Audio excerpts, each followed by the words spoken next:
Welcome back to our playthrough of Aeon Trespass Odyssey. We are on day 20 of cycle 2 and I am excited to get into it today. So let's just jump on over to our camera here. Let's go ahead and turn off some of these lights so you can get a good view of our current map and where we stand. Boom. I think that looks pretty good. So you can see we've been traveling around these inner Riverworks tiles of our the land of Laconia over here. The last time that we were in our voyage and adventuring phase in the video, we were around this city tile. I think we were on this city tile. And since then, I've only come up and gone north and west a couple of days. We are traveling to that first cataract spot over there, marked by that trespass token that is just north of our Argo. We are trying to now go into that cataract and basically have someone sneak in and open it for us and allow us to pass through and continue our journey up through the land of Laconia and try to get to the tower that the Nietzschean stays in and meet his challenge. Let's take a quick look at our timeline view. And also I'm going to put my lighting back to how it should be with full light so we can get a better view of everything when I have to show specific cards here. But what has happened since our last video? Our last video, I think we had just ended, somewhere on day 18 or something like that. So yeah, we had gone to that city, and then since then I've traveled north and west, and we've had a couple of battles since then. I say a couple because the adversary caught up to us while I was doing the second battle against the Chimera. This is a battle against the level 2 Chimera. And the great news from that fight was that we got a few crits on that. Notably, we got 2 awesome pieces of crit gear.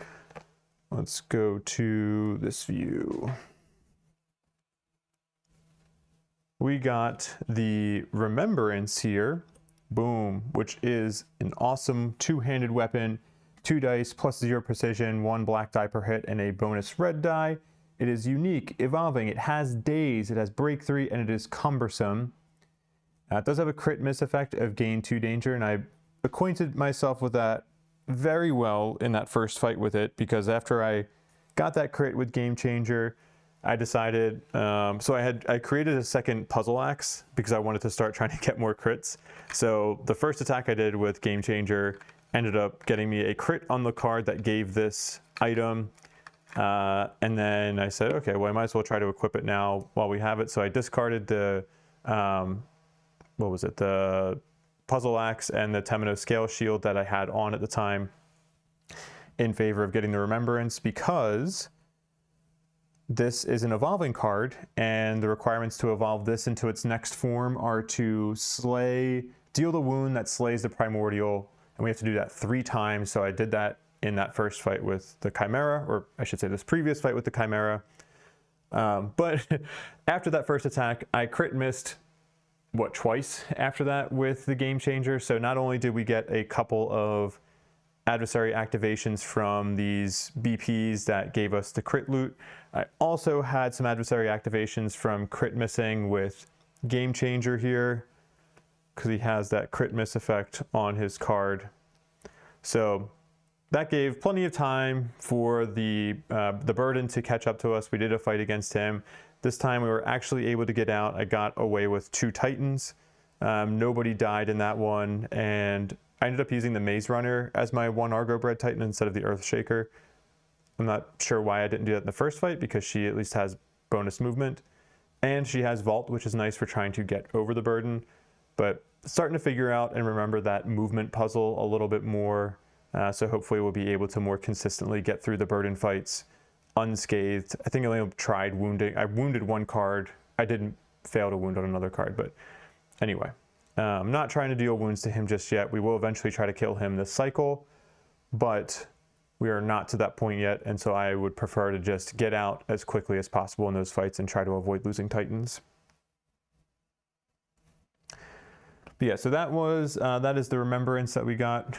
Excellent card, and hopefully we'll be able to evolve it in the next few fights. And its evolved form is called the Bellerophon? I don't know. Just guessing how to pronounce that. Not totally sure. The other gear that we got from that fight with the Chimera is the Muck Virus. This is just an outstanding piece of gear. This I think I used pretty consistently in a lot of Menestus Theater fights as well because it gives you elation. It is a Titan possession, so as soon as you attach this to a Titan, you cannot remove it from a Titan until what's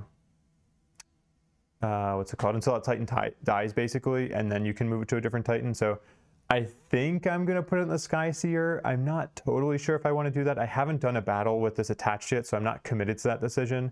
Just, you know, putting it up there, seeing how it fits.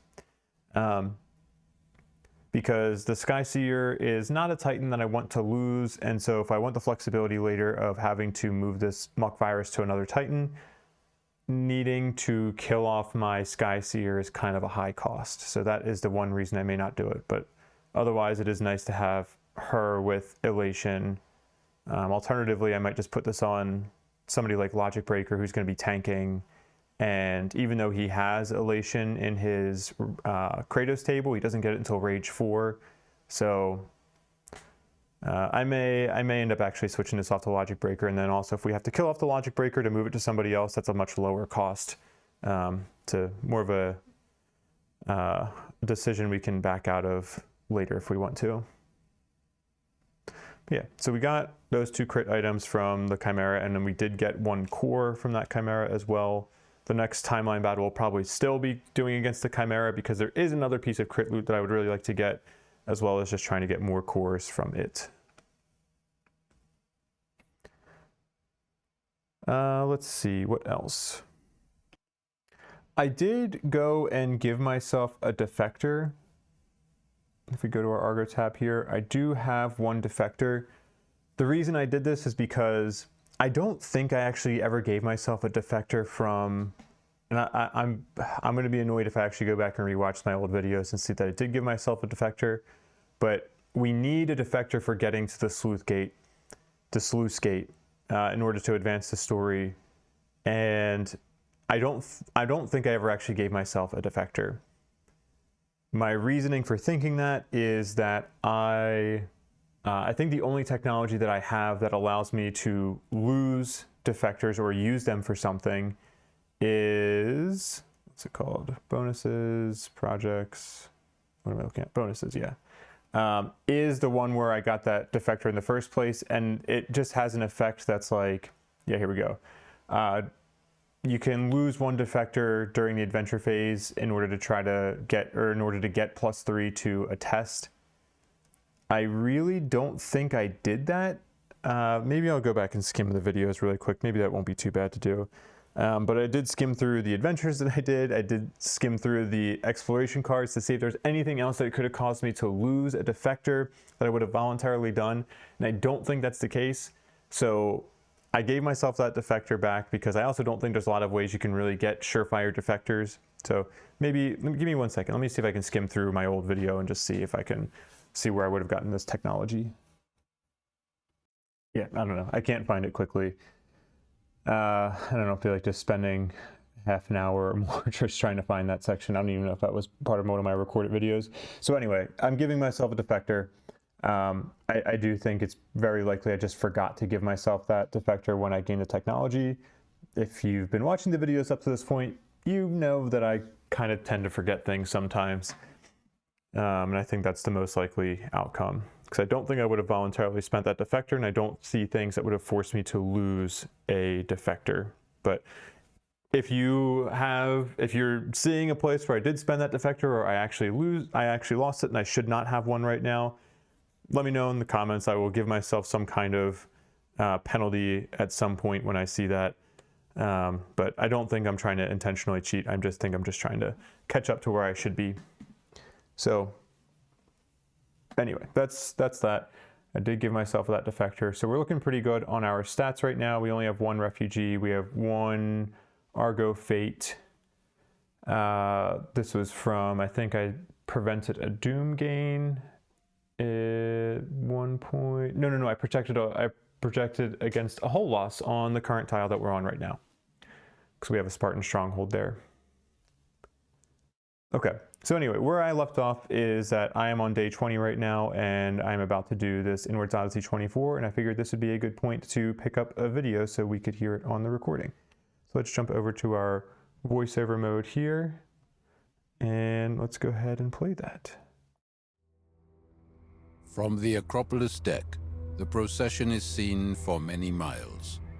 A serpentine river of hope and misery in equal measure. By their foreign looks and tattered clothes, you surmise these particular people must have walked for a very long time. They were probably turned away from every city and have been eking out a meager existence off the desolated land, looking for a place, any place, that will allow them even a momentary respite from the endless exodus. In some ways, you have become desensitized to this sight. The Nietzschean's regime has wrought so much misery, displaced so many people, and sent them running toward the Allied forces and the Argo. His hope is, of course, that you will take these people in. You have done so in the past. They will take up precious space on the ship. They will deplete your supplies, and the spies and saboteurs in their midst will sow chaos and discord. You consider turning them away. They won't even hate you for it. They're used to it. And it's the logical thing to do in times of war. An Argo burdened with an unsustainable population that cannot earn their keep will prolong this dreadful war. And a quick end is something that would benefit all, even these refugees. It is easy to fight for the good cause. For the rage in our hearts needs only a tinder, says the old priest. It is much harder to live a good life and support those less fortunate than ourselves. The old man's words sting, for he knows exactly how to play on your emotions. That much he has in common with your Spartan enemy. Remember, not so long ago, every living soul on this ship was a refugee of one kind or another. We were all displaced by the eschaton, and we found shelter in the Argo's aegis. What would have happened to us and to you and to our mission if someone back then had told us to go away? The people we let in have unwittingly harbored saboteurs and assassins, one of you counters. If this ship sinks or runs aground, what will become of our mission and the people you speak of? The old priest lowers his head. I have not said this is easy. You look again to the shore, to the stream of refugees reaching the bay. Thankfully, this choice is made easier. He points to the horizon. A black tide is slowly overflowing through the hills. A chimera, maybe. Or just an ambrosia spill? Either way, these people will have nowhere to run. You will either take them, or they will die. That is a line you are still not ready to cross. There is a Titan with them, one of you exclaims. Indeed, a bulky figure closes the procession, its skin dotted with ambrosia burns, its head held low, covered in a primitive cyclopean helm. Absent-mindedly, it pushes a giant cart with the wounded and the invalid. You allow yourself a smile. If a Titan, of all creatures, can show empathy and restraint, you can too. As the trade fleet dock opens to let in the new arrivals, you descend to the shore to inspect the procession firsthand. When the refugees realize you won't be turning them away, their faces fill up with smiles and tears, and a heartbreaking joy you have not seen or felt for a very long time. Eternal gratitude, and all you did was open a door. And then you notice their clothes, a distinct pattern you remember from another place and time. These are Messenians, Some time ago, you had a vision in the Aeon of the Messenian refugees and the army that took it upon themselves to buy them time to escape. It seems they have.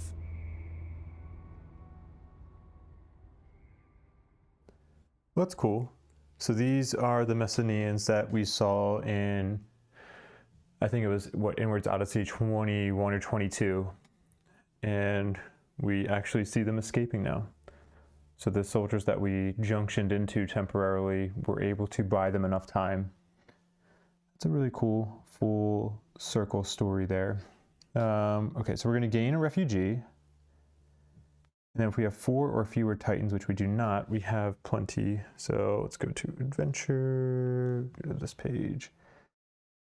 Argo, gain a refugee. That technology that allows us to, it's the negotiation technology that allows you to, lose a refugee and gain Argo Fate. In exchange, you get diplomacy and something else. What's the other thing you get? Now I need to know. No, go here, bonuses. Negotiation. You get diplomacy and humanity. Yeah, that's really helped us be able to, number 1, increase our humanity, and number 2, keep our refugees under control. Because I think I've used that either 2 or 3 times. So that's been a nice outlet for being able to get rid of refugees. And it's also actually prevented us from having to activate the sabotage cards. I think I've drawn both of those at this point that were put in at the start of the cycle. And so I've only gained refugees from them. I haven't actually had to initiate the effects on them. So like that technology, I'm glad we got that early. Okay, so we got a refugee, and then we don't have 4 or fewer Titans, so we're not going to get a new Titan, but we will get to assign the Monsterneer pattern card to a Titan that we already own. So there's that. And it's pretty much the same thing as the Spartan Dreamwalker Kratos card, except it has that little ability at the bottom that says add +X to your climb tests, where X is equal to half of your current rage, rounding up. So during a fight, this will probably give you +1 or +2 generally to your climb tests, which good for the Cyclonus, or not, I'm sorry, not the Cyclonus, the Chimera, but also can be good for the Burden too, if you have some rage that you're starting off with and you're trying to climb some of those cliffs. So a little bit more situational for the Burden, but pretty good for the Chimera. So now the question is, who do we want to apply this to? I could apply it to a Dreamwalker Titan, but I don't think I really want to do that. I think we have enough Argo-bred Titans that at this point we're probably going to be doing fights with. It'll probably be fairly rare that we're using not just the Dreamwalker Titans, unless we're expecting to lose Titans, in which case we're just kind of using the Dreamwalkers because we're a little bit more okay with losing them. But for this Monsterneer card, we could go Titan by Titan here and take a look. So we have the Skyseer. Sometimes I like her Kratos pattern. Sometimes I don't really like it, but it does have unique things in that she can get reposition early with it. She can get vault early with it. The downside is that unless she has a weapon that leaves break, and when she's using Horizon's Edge, she's only going to leave break tokens if she has a crit chance. She's only leaving opening and black tokens. And black are good, but when it's black tokens without break tokens, it's kind of rough. But yeah, so maybe I would put it on her, but she has such a unique card, and similar to the argument with the Muck Virus, if I do, well, actually we don't have a technology that would allow us to do that yet, so never mind. I will withhold that comment. Game Changer here, I am not going to give it to him. He has a unique Kratos table. with being able to get a break and an opening at Rage 1 and being able to get Elation at Rage 2. So he gets Elation early, which is great. I don't think we want to replace that. Earthshaker Titan is probably one that I'm leaning towards replacing because at Rages 1 and 3, he's not getting additional tokens. Like, it's nice that at Rage 2, he has a break, an opening, and a power reroll. But if you're only at Rage 1, that kind of stinks. The main reason I would consider not replacing it is that having Provoke at Rage 3 is a unique thing. It can be a niche that can come in handy if I'm trying to get the, if I'm trying to use him as a tankier Titan and I want him to be taking hits, but we're not using him in that role. But B, if I just want him to just really be removing hits off of somebody else or remove the attention off of somebody else, Provoke can be nice for doing that. But I haven't been using it that often. I'm most likely going to give it to Earthshaker. Also, if we need to... Oh, never mind. Gotta avoid saying those things that are kind of spoilery. And then if we go down to Logic Breaker here, Logic Breaker is another one where I would consider replacing his table because Overbreak is just really annoying, especially having like 2 or 3 Overbreak. It's not that often. I mean, he's not using an incredibly strong weapon.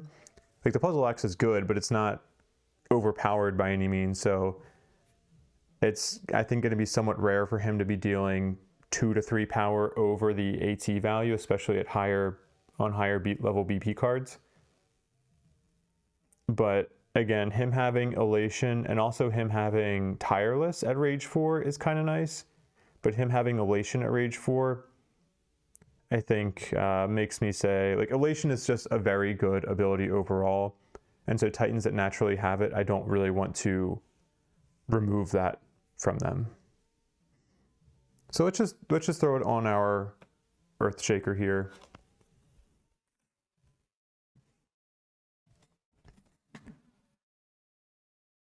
And what do we want to name him? So we have to name him now.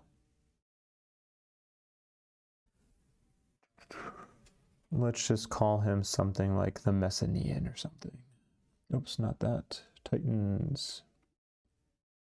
Earthshaker. And he has the Monstaneer card. He got the Monstaneer Kratos pattern. Monstaneer. The mess, and am I spelling that wrong? Probably. It's the last paragraph. Messenian. Messenian. Okay, that's pretty close. Just a typo. I would just call him Messenian. Cool. So that he has that card now, it'll make him easier, make it easier for him to climb the monsters. And I think we're ready to move on to our next day here. So I think we're also going to be, like, we could go south if we really want to. We could go south down to 65, but I don't really want to go south only to go north. Like, we're on day 21 here. I think that's probably a good sign for let's just go north and start exploring more of the map, because I think we're going to continue to be proceeding north as we move along. So we're gonna, we're gonna need the screen. So we need tile 51. D1. Got to check for secret codes here. We do have an adventure hub. We have a doom symbol too. Ooh, is that going to put us over the doom threshold? It is. Okay. I'm not seeing any secret codes. Yeah, I don't see anything. All right. Oh, I gotta stand up to put this one there. Move that out of the way. Sluice gate marker was correct, so we can take that off. Put that up there. We have a little locked tile over here. We have the technology, I think, that allows us to go up that. Oh, you probably want to see what I'm doing here. Move there. The little river works tile, yeah, we have the technology that allows us to move through that. But I don't think we're going to be doing that. But let's mark off our timeline step because we just completed the movement step. Boom. Then we need to do exploration. As a part of the exploration, we have to gain this doom. I could try to gain an Argo Fate and try to avoid that doom gain. I'd need a, what, an 8 or higher? We'll just take the doom. It's fine.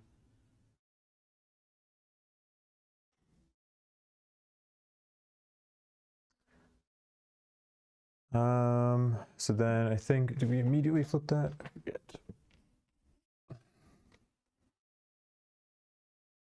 There are 5 or more tokens on this card. C36, set excess, doom. Okay, let me just keep this near me. So, oh wait, are we on doom 1B?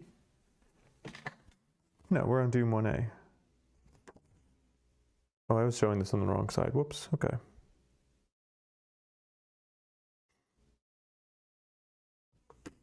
Oh, also it says when there are 5 or more doom tokens on this card, or you've advanced to story 2A, flip this card aside, flip the card side to 1B. Okay, so we'd have to be flipping this soon anyway, because I think we're going to be progressing past, or progressing to story 2A very soon. So I'm fine with that. We'll keep it at 5 now, but I'm going to keep this card over by me just so I remember to read this during the doom step. Now we'll go to our exploration cards. We have gain 2 war machine resources, and we have an adversary activation symbol. Oh boy, we might be spawning the adversary. Just leave me alone, man. Dang it. We are.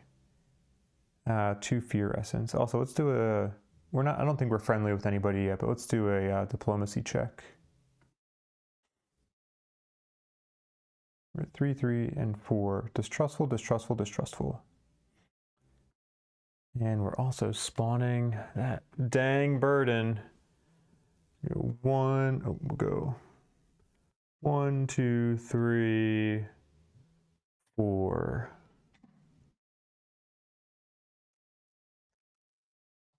Take these, shuffle them back into our deck here. Then we will get to do our little expedition. Oh no. Drop the card. Okay.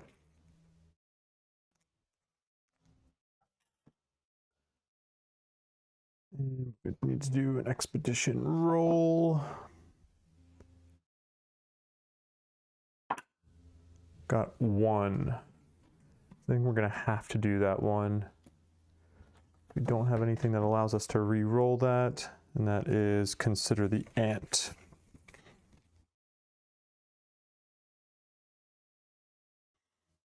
Where are we at? Adventures. Here we go. Consider the ant. Let's just call this 1 through 5, 6 through 10. That is going to be 4, so black veins. And that's going to give us supernatural. The supernatural, yes, that is on Siren Survivor. Supernatural. What? Did I skip somebody or? Oh yeah, there we go. Nice. Death proceeds. Cool. No breakthroughs. We will go to our story page here. Then adventure hubs. Consider the ant, black veins.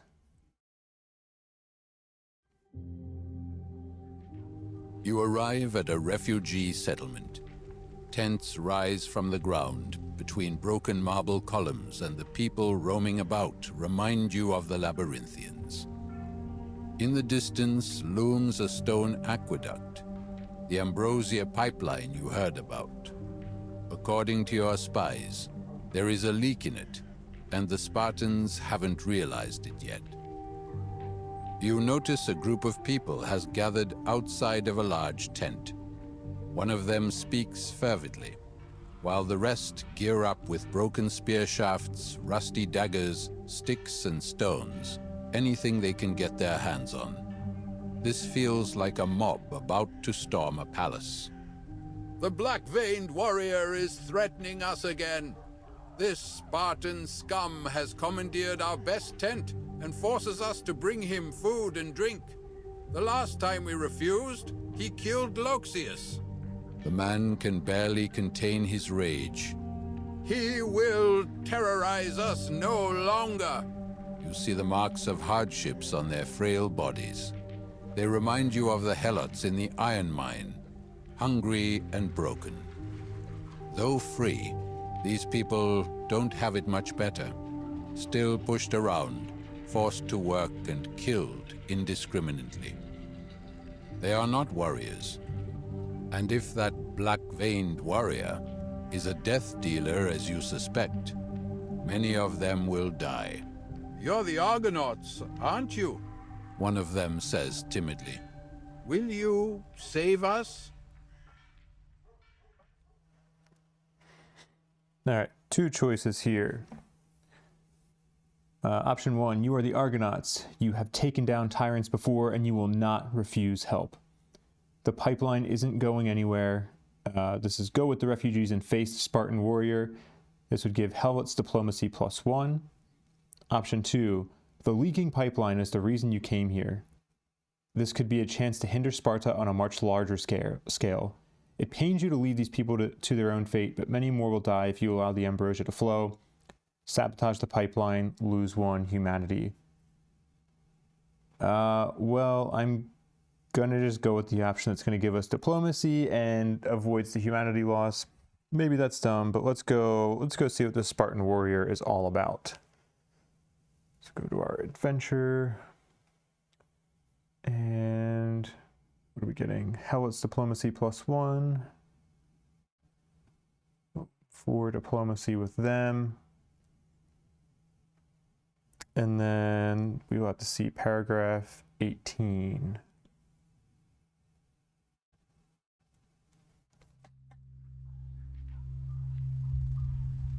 The refugees rejoice when you agree to accompany them to see this black-veined warrior.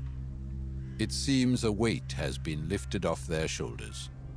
There is confidence in their steps now, and a focused determination has replaced the frightened resignation on their faces. Inside the tent, a tall man sits on a broken piece of stone and smiles when he sees you. Ah, the rats have finally come to their senses, he says in a sweet voice. His ripped uniform reveals bulging muscles stricken with blackened veins. We will not obey you anymore. One of the refugees shouts. We demand you leave this place and never come back. The Spartan's laughter fills the air. And what if I refuse? Will you fight me?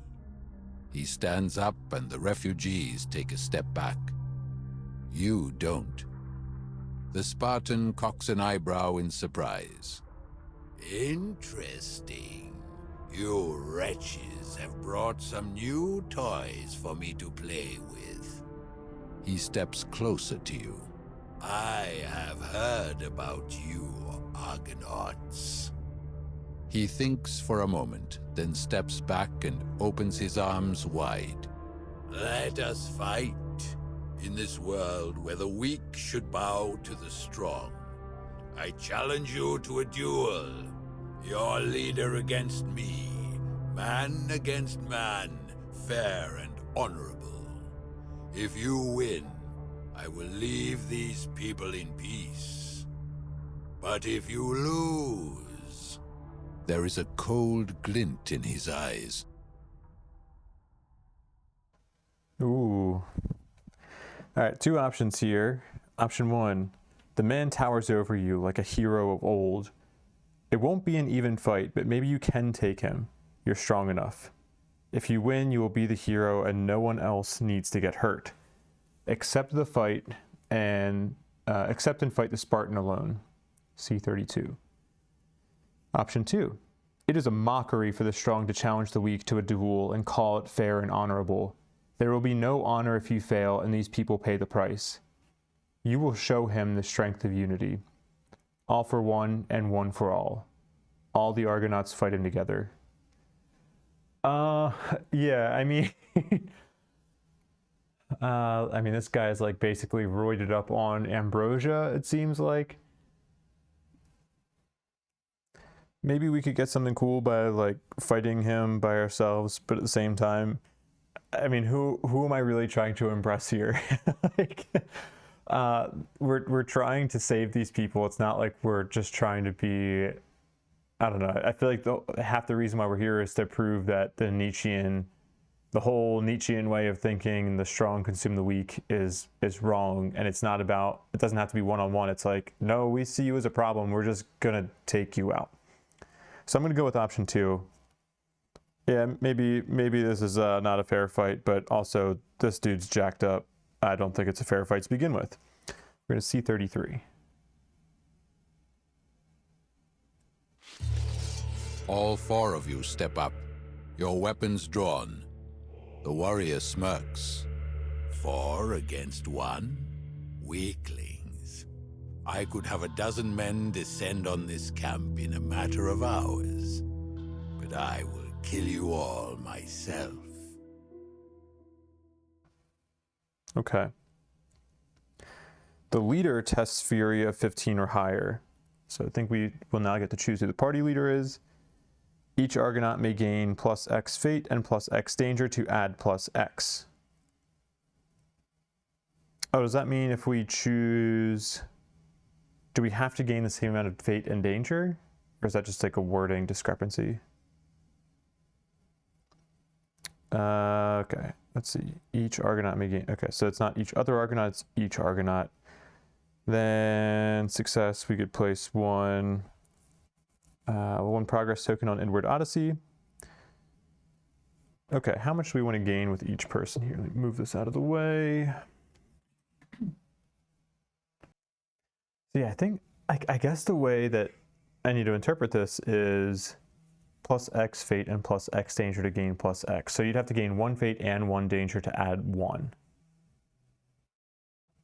So if, I mean, even if each, I think we need to choose, let's go to the screen really quickly, Argonauts.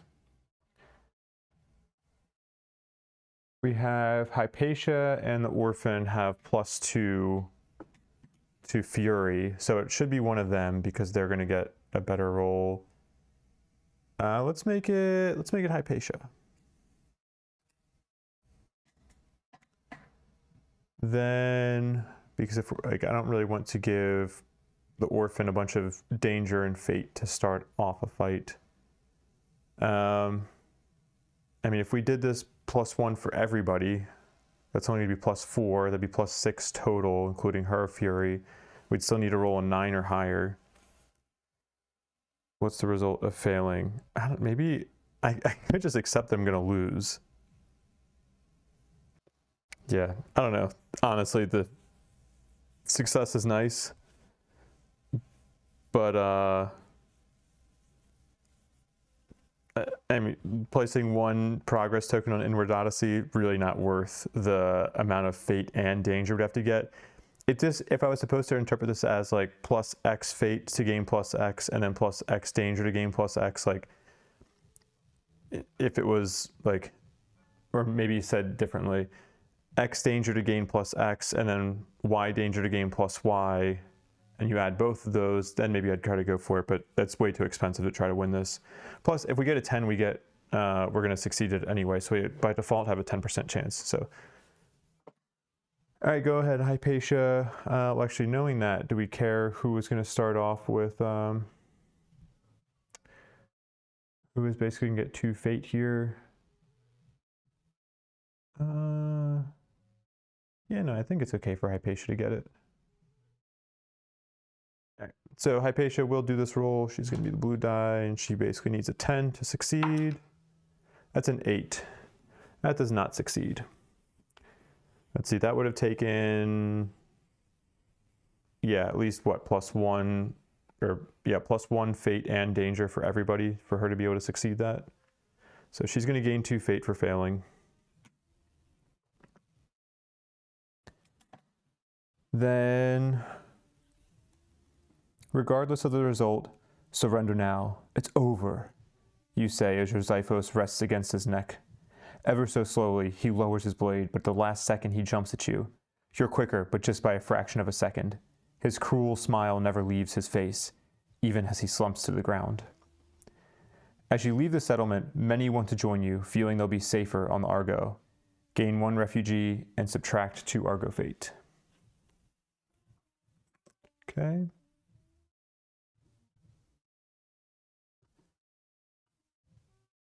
All right, we're starting to get high up there in refugees. And that is the end of that adventure. So we'll go back to this view. Is there anything else on there that we need to resolve? No. All right, then we're on the advancement step. Oh, we get to do a combat research. I'm gonna do a quick day check to make sure that I have not lost track of any days here. Let's see, day 1, 2, 3, 4, 5, 6, 7, 8, 9, 10, 11, 12, 13, 14, 15, 16, 17, 18, 19, 20, 21. Yes, okay, correct.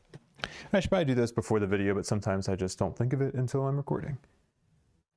We have our combat research here, technology, projects, and we have the Chimera Metastasios sighting that we can do. I think we probably want to do that, right? That can get us Medusa extract, temple camo, and ambrosia stilts. And that'll lead to ambrosia containment. I think ambrosia containment is a good Argo ability, if I remember correctly. So yeah, let's do that. Chimera Metastasios sighting. Then we'll take a quick peek at some of the things that we can craft with that. Talk about how they may or may not be useful. Medusa extract. Gain a fate and exhaust when you are about to gain ambrosia tokens. Lower this gain to 1.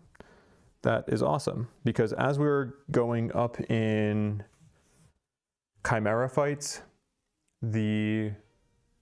our ambrosia limit is reduced for every Titan. So for Chimera level 2 and level 3, every Titan has -1 to their ambrosia limit. So with the Titans that we have now, their ambrosia limit is by default 4, so it goes down to 3, which is a pretty significant thing, especially considering some AI cards can deal like 2, 3, 4 ambrosia tokens. So being able to lower the gain to 1 is pretty big. So Medusa extract is nice, especially for higher level Chimera fights.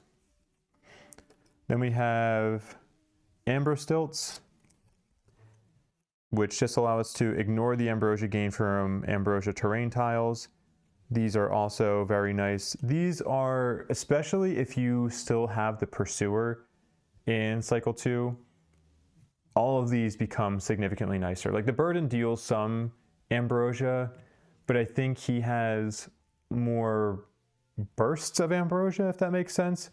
So you might have situations where like you might get an AI card that you just happen to take a ton of ambrosia, but the frequency at which you are gaining ambrosia, I think, is generally lower than the Pursuer. Also, the Pursuer just has more ambrosia tiles on the thing. So all these technologies or all these gear, I think, are even more useful if you are still fighting the Pursuer, which if it's your first time going through Aeon Trespass, then that's most likely the case. So against the Burden and the other primordials in this cycle, it's fine. Ambro Stilt is very good against Chimera.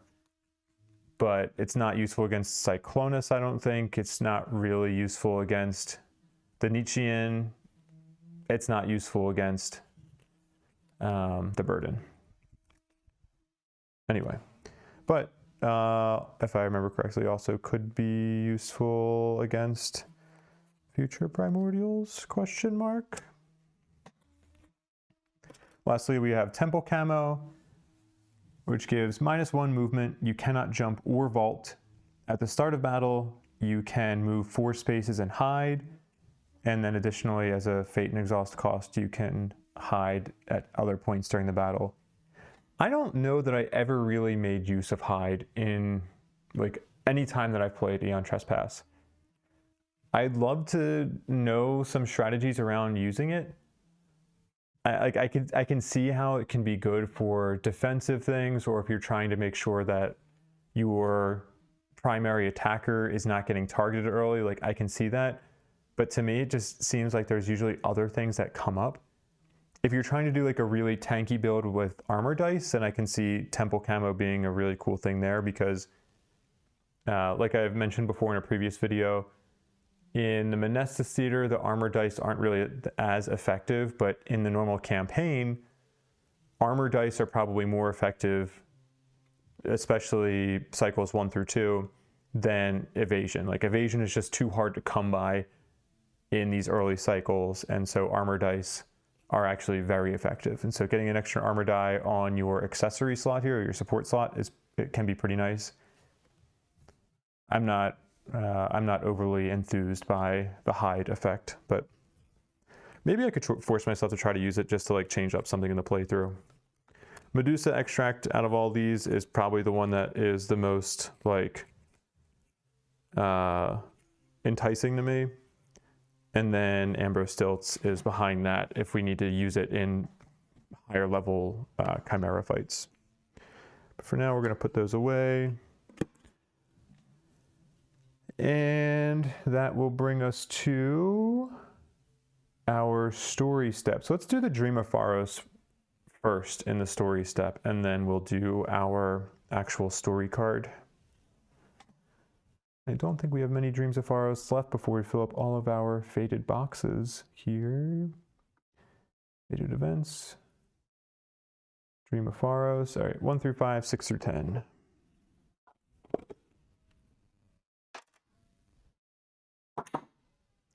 Eight. That'll be this one. And let me find that in the book, and then I will pause it briefly and translate the title of it, and then I will tell you what that title says. Okay. This one is Simicky Visit. Now let's find it in our voiceovers here. Dreams of Pharos, number 7. Starless night and the calm black sea, the endless hidden staircase and the endless chasm to be. Open, O maw of eternity, open before the seeker. A light in the darkness calls you to port, the light of the Pharos, of knowledge and hope. Walk through the city, but do not linger, as dawn brings with it the 0 point cinder. Once more you visit the dreamy library of Alexandria. As you walk its half-lit corridors, you feel like you're being watched, followed even. The scroll you find is a matter-of-fact account of a visit paid to the Alexandrian library by 3 scholars from Athens. These wise people were unusually spirited, for philosophers, and were asking about many things, from the Atlantean techne to the real account of the labors of Heracles and sea-level charts. In the end, they were dismissed after some incident in one of the library's sub-level vaults. Wait, the library has a sub-level? Sinoikismos.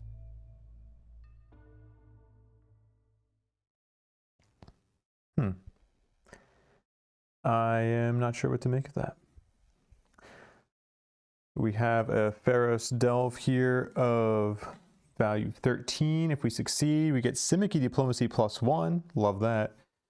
Fail is, ooh, the fail effect is pretty crappy. So we'll make an attempt at it, but if we get dangerously close, then it may not be worth trying to do that gain. So let me grab, what is it? We need the major trauma cards here. Give these a shuffle. Do it. Give the shuffle here. It's the fun game, so we'll just do the shuffle on camera. Okay. We'll do a split. All right, so we need to get at least 13. We cannot go above 16. So 13, 14, 15. I forget, wait, high, is 16 okay? No, it has to be lower, so 13, 14, or 15. And what the ranges of the values are 1 through 8. There's duplicates, I think, of everything 1 through 8 except for one of the numbers. I don't think I ever established which number is not duplicated, but that's about right. Okay, so once we get to 8 in our total count, then that's where we start getting a little nervous here. So, all right, first card is a 6. Okay, if I could get like a 7 or an 8 here, that'd be nice. Okay, now we're at a total of 7. Total of 8. Oh boy, this is where it gets a little hairy. Let's draw one. Ooh, that's a 6. So 6 plus 6, 12, 13, 14. Yes, we did it. Okay. Pharos delve succeeded. Simicky Diplomacy +1. All right, let's go to adventure. Argo. Diplomacy, Simicky +1. Doing pretty good on our diplomacy, I think. A nice spread. Oh, totally. I mean, this probably wouldn't have changed my adventure, but during my adventure with against the Black Vein dude, I actually should have gained +1 to that test because of my Cyclops bonus for my the ignition key thing that I have for the skate. Anyway, doesn't matter. Just I knew I was going to forget that I had that when it was when it was kind of important, but not a big deal. All right, so I'll take these major trauma cards, shuffle them back up, and then put them back where they belong. Waiting for me to draw them in the middle of a battle. And now we are ready to, I think, progress in our story card here, right? Let's grab that. And then we'll go to this view. Get this out. So let's see. When you enter the correct tile and have at least one defector, correctly match the clue from the card to the clue on the tile to begin your assault. So the clue on our tile, I'll just do this so we can show it visually. Why not? Clue on our tile is, can we actually read that? Yeah, you can read it. *3, *2, while the clue on our ignition key is 1 star, 8 star. So we need to go to 1, 3, 8, 2. Let's see if that brings up the correct thing in our, let's see if we made a mistake. Main story 1, 3, 8, 2, right? Double checking that. 1, 3, 8, 2. Go to paragraph. Nice. Your scouts return with good news. This is the right place. The Cyclopean Gate, built on top of an ancient Cyclops settlement. All right, let's begin that assault.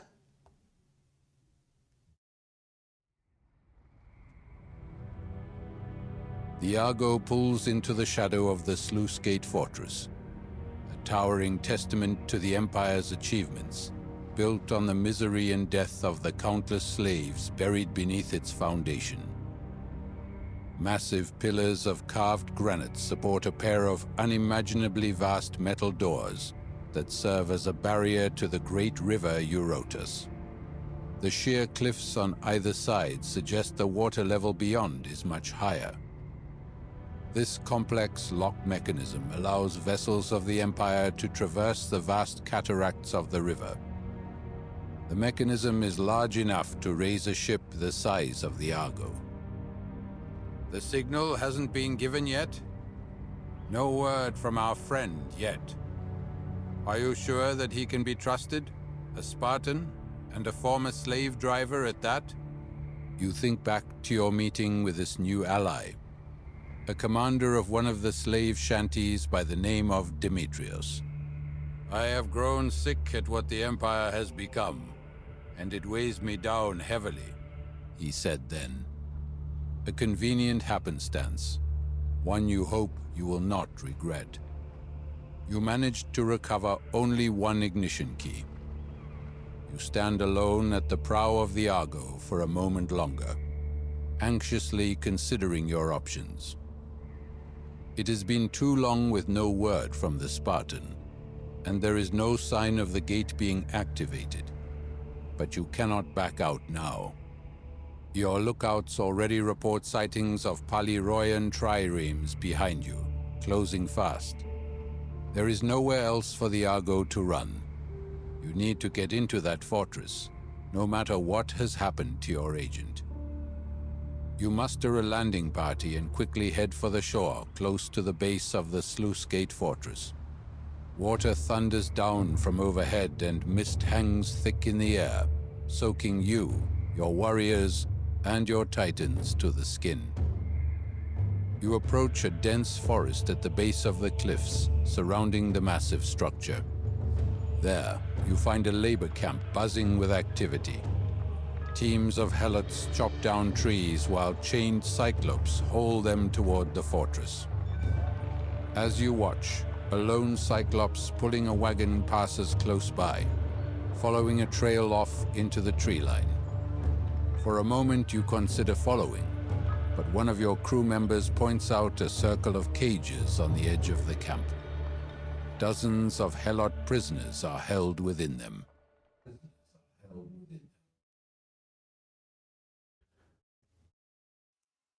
Okay. Two options. The brightness on my iPad is super low because in case it's not charging, hopefully that keeps the battery alive for a little bit longer. Option one, the Cyclops is alone and will be easier to contact without rousing the attention of the Spartan guards. Perhaps he can show you a way to bypass the labor camp and head straight for the fortress, even though this means ignoring the suffering of all the other slaves in the camp. Free the Cyclops and sneak your way in. Lose one humanity.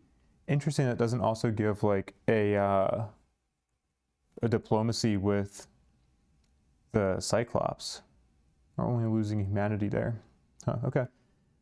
Alternatively, option two, if you free the helots, they can undoubtedly show you a way into the fortress. However, this does mean revealing yourselves to the Spartans and losing the element of surprise. The cost in blood is likely to be a high one. Free the helots and fight your way in. I mean, I think I'm just going to go with the Helots Diplomacy +1 option.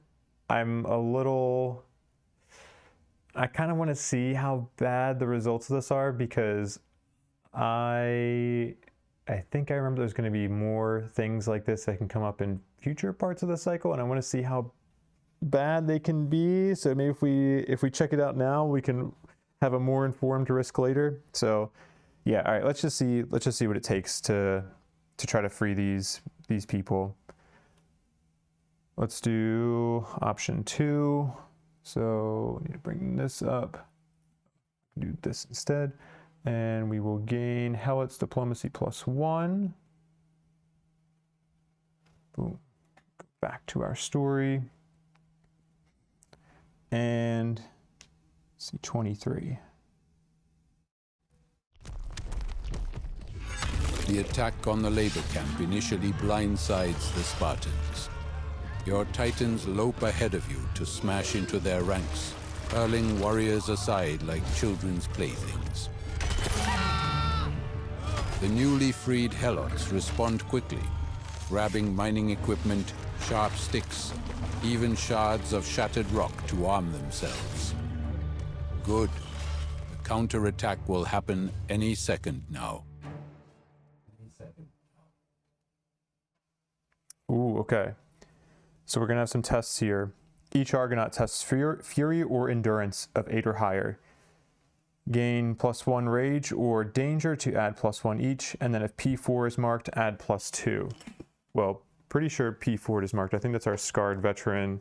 Oh no, I hit the camera. Hope that didn't mess up my camera angle.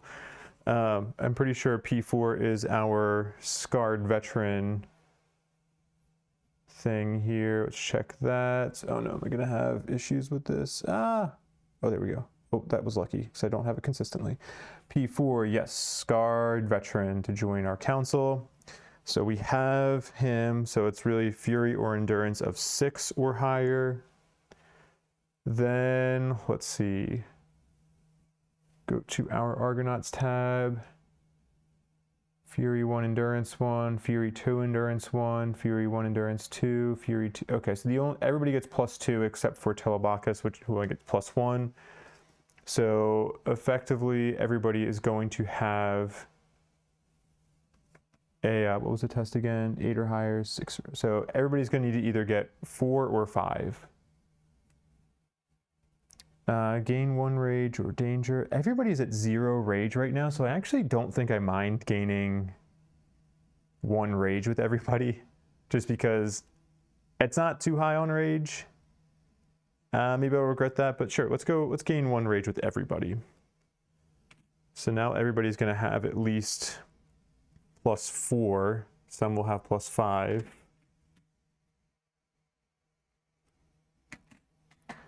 And let's do the easier ones first. Oh, and I have to remember that Hypatia has 2 fate already. So let's do the Orphan first. So she's gonna have +2 from Fury, +2 from the Scarred Veteran, and pull these out here. And then +1 from Rage. So she'll be at +5 total. So she needs a 3 or higher. Goes over here. A 2. Okay, we'll gain a fate and re-roll that. A 10. That's much better. Okay. Next, let's do the Earthshaker, or I'm sorry, let's do Olympia. We'll gain a Danger with her, so that now she is at +5 total because she's going to be testing with Endurance or Fury. Oh yeah, she has because she has that 1 Endurance from her friends. Okay, so yeah, she's at +5 total, so she needs a 3 or higher. The 1, oh my gosh, I would definitely fate re-rolling that. 10 as well. Okay, next let's do Telebacus, who, oh wait, it doesn't matter. I think I actually only needed a 2 or higher with Olympia, but I got a 1 anyway, so. So Telebacus has 1 from Endurance, 2 from the Scarred Veteran, so that's +3. Then we gained a Rage, that's +4. We'll gain a Danger as well to make it +5, so he needs 3 or higher. Red, yes. Oh my gosh. Okay, fate reroll. Wow, I'm rolling really badly on these initial rolls. Oh, dang. Okay, so he fails. And let's see. Then, okay, so he's going to gain an extra Danger for failing. Then we'll have Hypatia go. She needs to get a 3 or higher. Oh my gosh. 8. Okay, so we had 3 successes. Sorry, this was a 2. 3 successes, 1 failure. really bad rolls. Party leader gains the consumed by rage affliction. Did I choose? I think I chose Hypatia as the party leader for the first one, not for this one. Who is about to retire soonest? Probably Telebacchus. Olympia is kind of close as well. Definitely not the orphan. Yeah, Telebacchus only has 2 more nodes to retire. So let's make him the party leader. And we're gonna get him consumed by rage as well. So he's still watched, I guess, from cycle 1. And then let's write C, consumed by rage. Okay. Now what happens next here? You push through the last few ranks of the enemy, emerging at the foot of the trail up to the fortress. You know it will be a grueling climb with a large enemy force at your backs. A unit is mustered to cover your ascent and hold the Spartans at bay. It is certainly a suicide mission, but these warriors accept their orders without hesitation. Reluctantly, you begin your climb. You know you will not see any of them again. Oof, we're gonna lose a crew. I don't think we have anything to negate that. Let's just check really quickly. Bonuses, saves. No, only against Hull and Doom. Lose 1 crew and gain 1 refugee. Oh, we are really high in refugees. We need to start reducing that number. As you reach the top of the trail, the shadow of the fortress looming ever larger before you, another structure heaves into view, almost skeletal in silhouette. Its white marble columns have been burned black, its statuary has been shattered, and crude vandalism is visible all across the broad courtyard of this once grand temple. In the center of the courtyard, an enormous statue has been toppled, the body broken into countless pieces, the head some distance away from the rest of the carving, as if hurled by furious hands. This was a temple to Helios, you say, recognizing the sun god's features. The Nietzschean ordered all of the temples to the dead gods to be ransacked, an older helot explains. But the cult of Helios was shown the least mercy. Every haven of his followers was uncovered, his priests crucified alive atop the sluice gate fortresses for all to see. The Nietzschean personally saw to the desecration of each and every temple to the sun. Even the mention of Helios is enough to send him into a frenzy. You nod your head quietly, curious about this new information. What is it about the god of the dawn that angers the Nietzschean so? All right, so we'll get an Argo knowledge there. Oh, I'm sorry, I did not have the story up on the screen there to be following along. Gain the Argo knowledge. So now to 25, let's make a note that we need to read IO 25. IO-25, we can do that after the story. And then we are going to see paragraph 25.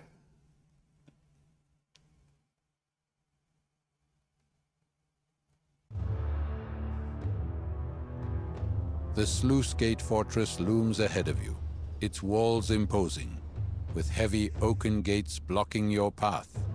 Impassable for mortals. For titans, barely an inconvenience. As you break inside, you take note of the fortifications. The bulk of the enemy's defenses are clustered around a massive command bastion, the seat of the fortress's commander. Directly opposite, The gate control housing leans out over the open space beneath the sluice gates, ideally situated for observing its operations. There are far fewer warriors between you and this target. The commander of this facility has hidden himself in the command bastion, withdrawing forces from elsewhere and making your primary target vulnerable to attack. But that bastion is also the place they'd hold prisoners, such as your missing operative.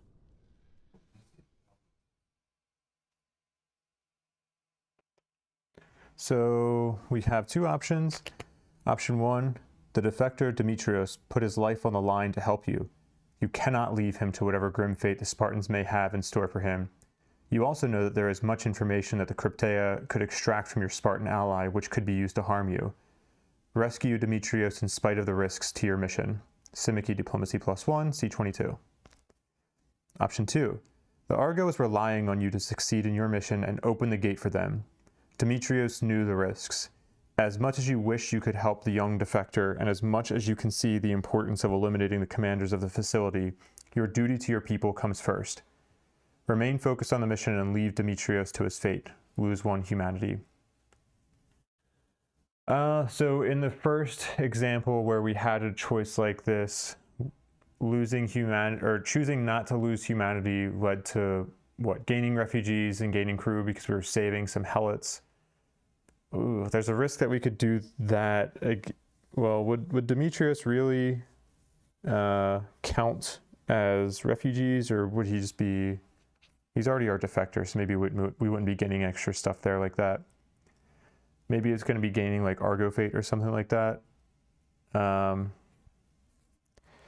Let's go after Demetrios. Let's try to do as like altruistic of choices as we can make in this path, and then see how negative the consequences can be. I'm just wondering if we can use that to kind of gauge later on, are things going to get worse? Like, because if we get ourselves into a bad situation and we don't think we can afford to lose, like, gain Argo Fate or gain refugees or something like that, maybe this will help us inform those decisions. So let's make as aggressively altruistic choices as we can. That'll be Simicky Diplomacy +1. Nope, not choice matrix. Diplomacy Simicky +6 or +1, sorry. And then on the last one, did I give the diplomacy to the Helots or to the Simicky? I should have given it to the Helots. I'll have to see if I accidentally gave it to the Simicky, but okay.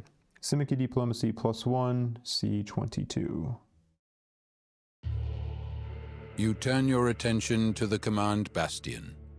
The leadership of your enemy waits there, and hopefully, so too does your missing ally. Okay, we have no Argo Fate, right? Correct. So we are going to see paragraph 28.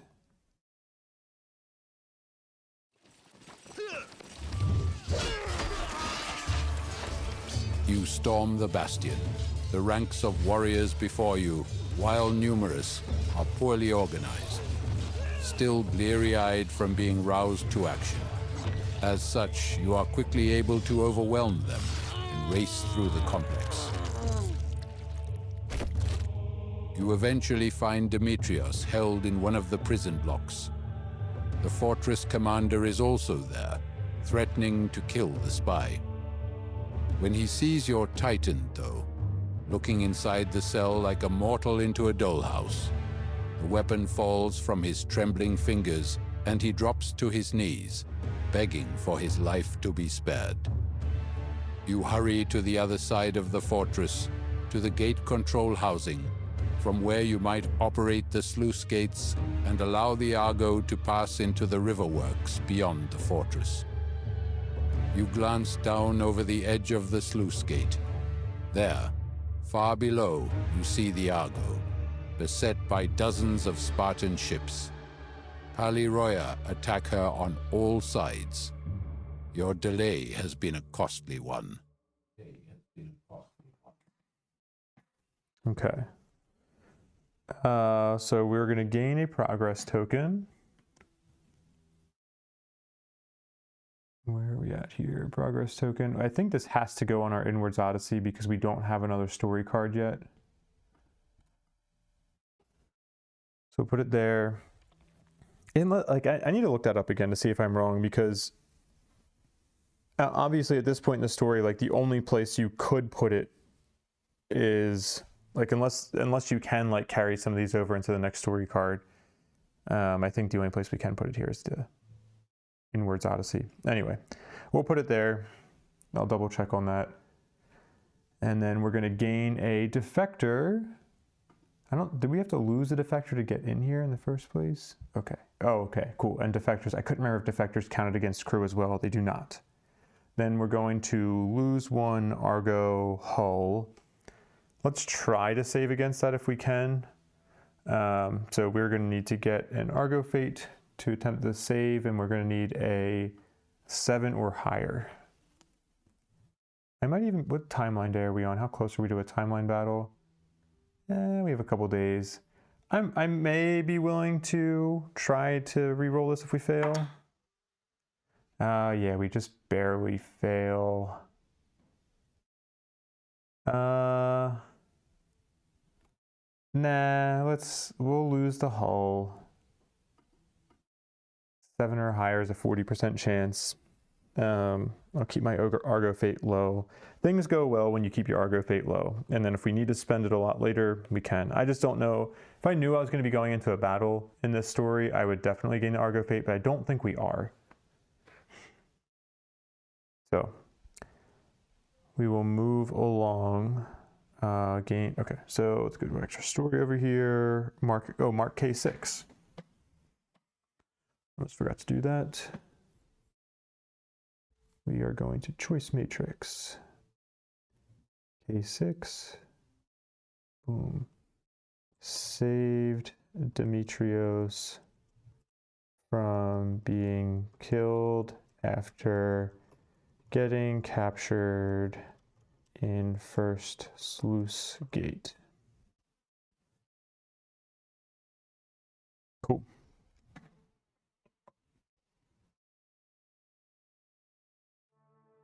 The battle outside the gate control housing is fierce, but you are the Argonauts.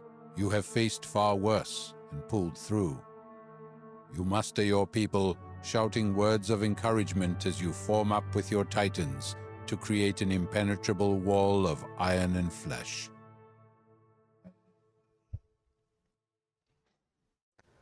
Okay, we subtract one Argo Fate. Dang, if I knew that was coming, I definitely would have re-rolled that. But oh well, at least we're back to 0 Argo Fate. We have something to lose there. Then we're going to note solid defense. Okay, let's remember that. And C33. Inside the housing, the lone Argonaut frantically searches through the complex machina for anything that looks like an activation sequence, any clue as to what levers to pull or which cogs to turn. As hope flickers in their heart and doubt assails their mind, they feel a subtle nudge, their hand drifting toward one lever in particular. You smell a faint whiff of worked leather, machina grease, and a strange primal scent. For a moment, you think you catch sight of a cascade of flowing black hair in the corner of your vision. But there is nothing, no one around you. And then you see it, the ignition key you procured, inserted into a switch by the lever you are guided to pull. "Arise," they murmur, as they do. Instruction: take the Machina Nymph summoning card, secret deck 9, card 108, and her summoning token. This is a bonus token, and you may use to summon the Machina Nymph, but only once. After you summon her, discard her token and card. It does not return during the next Divine Surge. Okay, so we get only one charge with her. Machina Nymph. Machina Nymph, where are you? I could have absolutely paused this and I forgot to. I apologize. There she is. Okay. All right. Move this out of the way. Take a look at the Machina Nymph. Check out the artwork here. Boom. There she is. Very cool. Oh, she's got like a horn on her too. I didn't notice that before. Some like robotic legs and other things. What does she do for us? Requirements: at least one Titan has died. Summoning is spend one charge. So that would be our bonus charge that we have for her to summon the Machina Nymph. Then activate the adversary. Effect is unexhaust all gear of all Titans. Each prepared Argo ability regains one charge token. Ooh, okay. Keep this in mind. I will have to dig out those bonus charge tokens and use those because those are a good way of tracking bonus tokens. I'm not going to, I don't think I've been doing a good job of keeping up with summons and that kind of thing in Scribe here, because we definitely we got Hephaestus at one point as a god form. Yeah, he's our only additional god form. Sorry, let me add that really quickly. Nope, not there. Hephaestus. Okay. Then summons, I think. Oh yeah, the only one that we got is not here. Secret deck 3. Nope. We got the Sweets Nymph. That one we actually have. I'm not going to add the Machina Nymph here because we only got her for the one charge. We're not going to get her back on a Divine Surge. Let's see. Okay, now next paragraph. The fortress suddenly shudders as far below massive wheels of iron turn. Bellows pushing unimaginable quantities of steam through pipes as the waters of the upper levels of the Eurotas churn. The Argo rocks and sways as turbulent waters are unleashed from within the gate. An ocean loosed in a moment. Grinding and churning of the machina is deafening to all within the fortification. Even your Titans react in pain at the thunderous thumping of gears and pistons. It takes a few moments for the gate to cycle, flushing the waters contained within until the levels have dropped to match the lower part of the riverworks. Once balance has been achieved, the gates themselves slowly, inexorably grind open. The Argo sails in, and the gates slam shut behind it, sealing out the pursuing Paliroya forces. Water pumps into the mechanism, lifting the city ship to the upper part of the riverworks.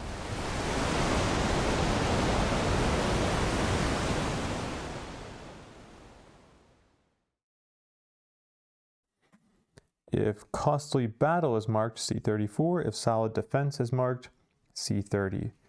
We will go to 30 because that is what we noted before.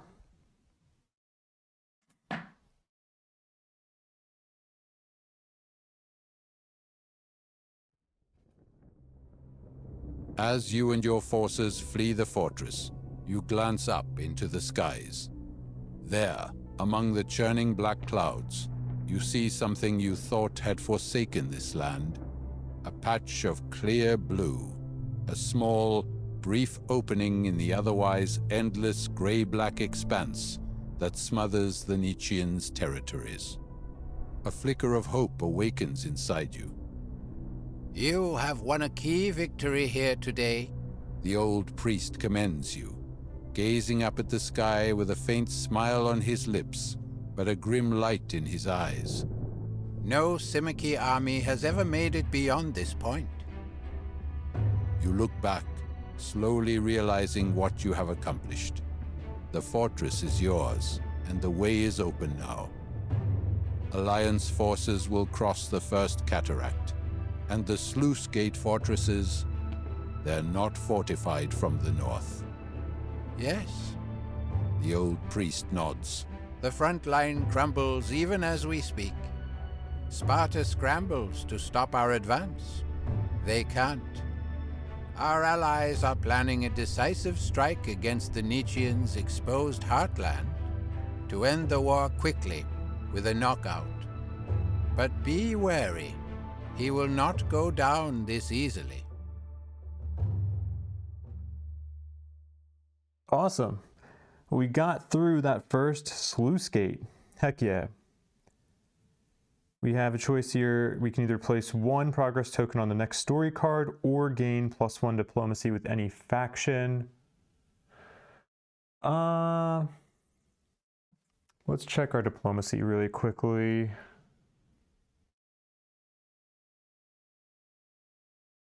I think I'll gain diplomacy with the Cyclops. We have technologies that we can research that will allow us to get more progress tokens if we need them, but I do always like getting diplomacy. So let's go with the Cyclops there. And then permanent. From this point onward, you can move through locked waterways with the first cataract sluice gate symbol. Note this on your Argo sheet. That's okay, I'll remember that. And then archive, I say I'll remember that as the audience laughs knowing that I won't. Okay, fine, I'll make a note of it. Let's see, can move through first cataract gates. There, see, I made a note of it. Archive the gate crashing story card, and then and the sluice gate ignition key clue card. Then read side 2A of the war to the side 2A of the to win the war story card. So let's jump to that really quickly, and then I will find that actual story card, and I'll show the artwork as well. Story and Doom cards. Story card 2A.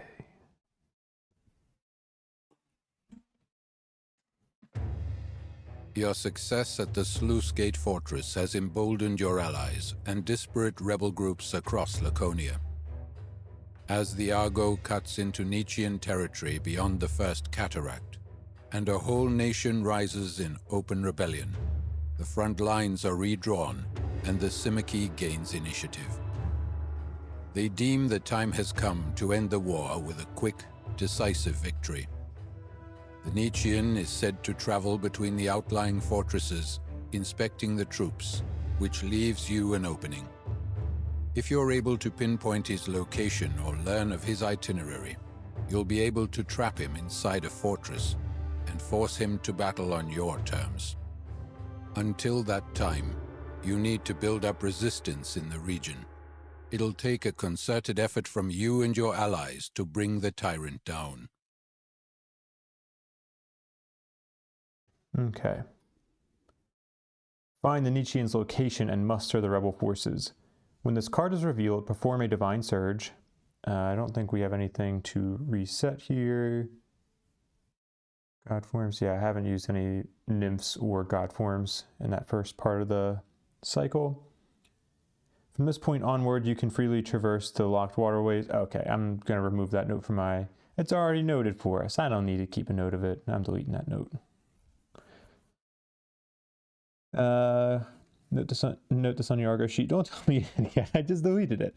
Gain the fortress map clue card, story card 2AA.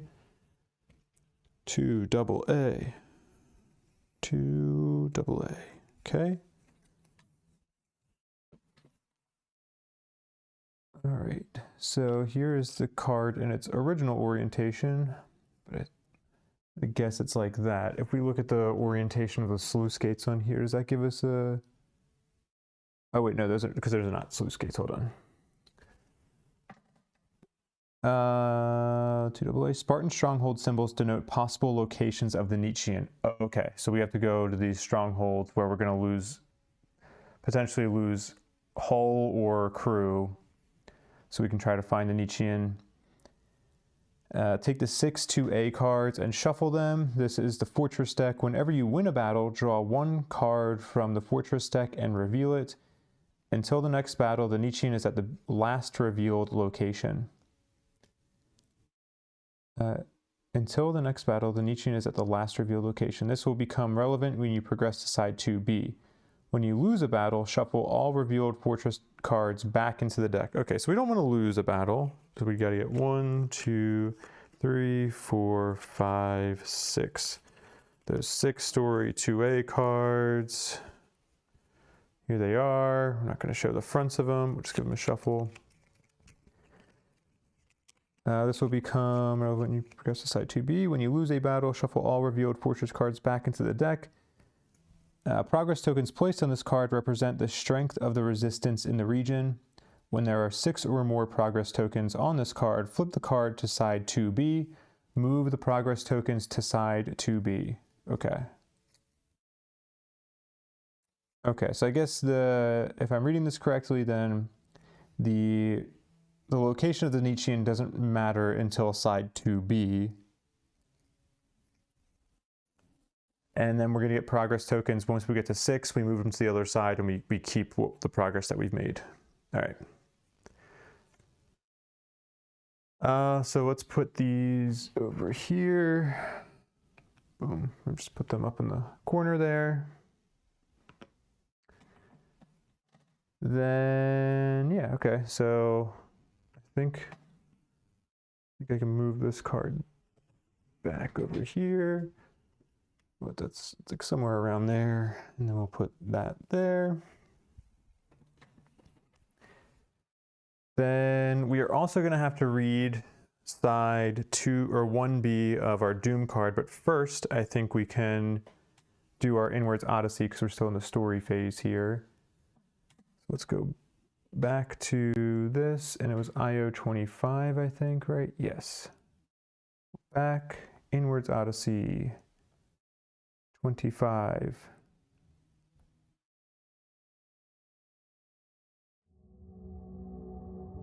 Over the past few months, as the friendship and mutual respect between you and the Argonauts has grown, the lost tribe of the Argo have begun to share its most treasured secrets, chief of which is the location of what they called the Discus.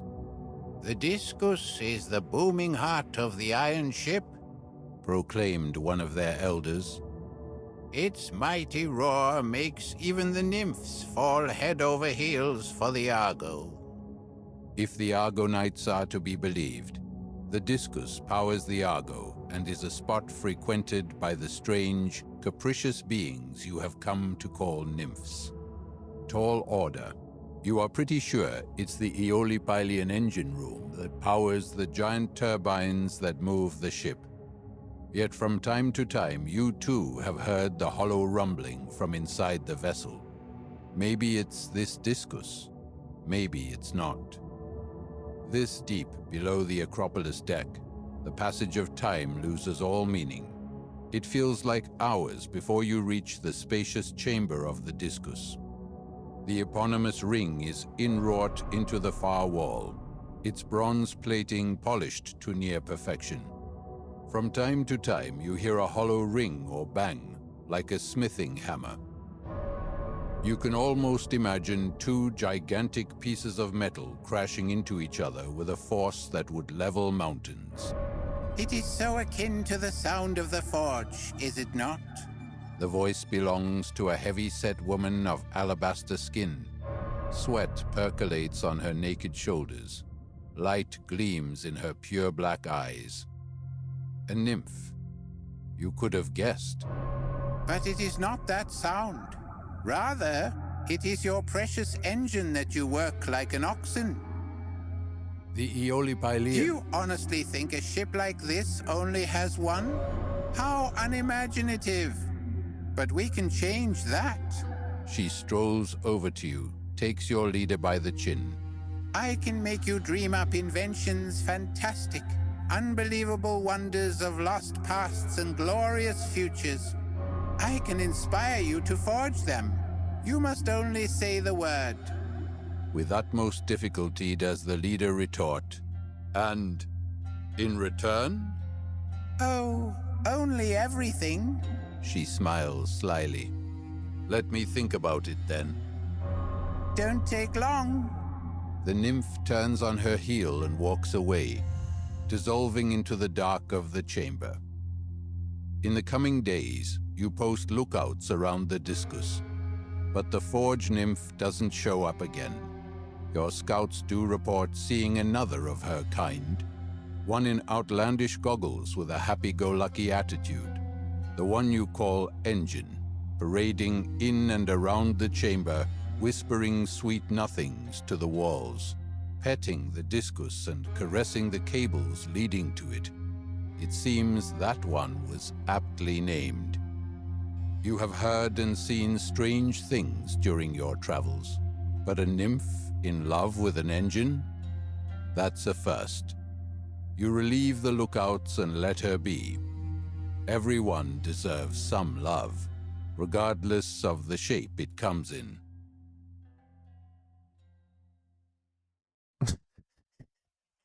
That's funny. Here is our Forge Nymph summoning card.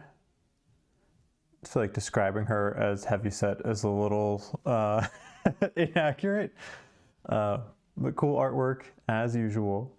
And we'll flip over to see what the Forge Nymph can do. Requirements are none. There are no requirements for the Forge Nymph. For summoning, we spend 1 summoning charge to summon the Forge Nymph, then we activate the adversary. The effect is that we forge a masterpiece weapon. Resolve the Forging a Masterpiece special event of your current cycle. Give the acquired gear card to one of the Argonauts. That gear card gains the Argonaut possession keyword. And after the next battle, lose that gear card permanently. The Argonaut gains the Apathy Faded Nemos card. Okay. So we can potentially get a good weapon at the cost of a Faded Nemos. Cool. We will keep that in mind. Put her over here. Make sure I've been trying to keep the Voyage nymphs over on the side here, and then my battle nymphs I keep over on the other side where I have more of my battle stuff. So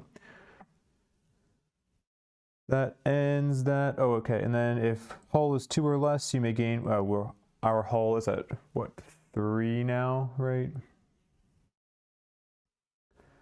Argo. Yeah, we're at 3 hulls, so we do not get that. But now let's read our Doom card. Doom card 1B.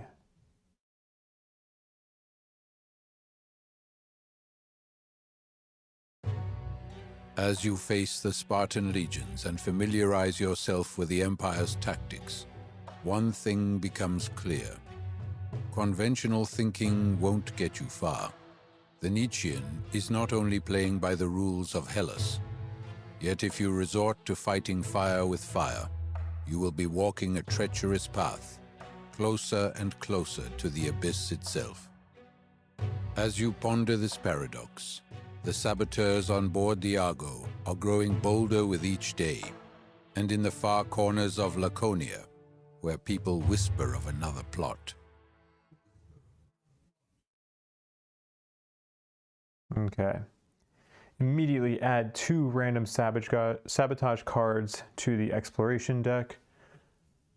And then when there are 5 or more tokens on this, okay. So we have to take 2 sabotage cards. Ugh. Just take the 2 from the top here, put them there. Go put these back over there.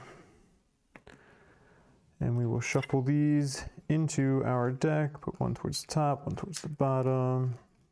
Shuffle. Oh gosh.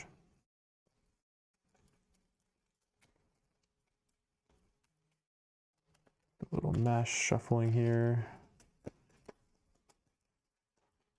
Okay. Boom. All right, well, I think we are actually finally done with the day. we'll go ahead and end. We're getting close to, almost, not quite at 2 hours, but we're getting up there. Yeah, I think we'll go ahead and end the video here. We just got through the first sluice gate, so that is awesome. We're actually making notable progress into the Nietzschean's fortress area. Now we're trying to see if we can track him down. And yeah, we'll see how that goes. Let's see, we need to get a few progress tokens. We need to be careful not to lose a battle because I forget what the negative consequences of losing that battle were, but yeah, now we have our adversary back on the map here, chasing us down. He's a few tiles away from us, but he's always a good time, you know, that burden. Cool. All right. Well, I appreciate you, as usual, for joining for these videos. Thank you for your time, and I will see you in the next one. Take care.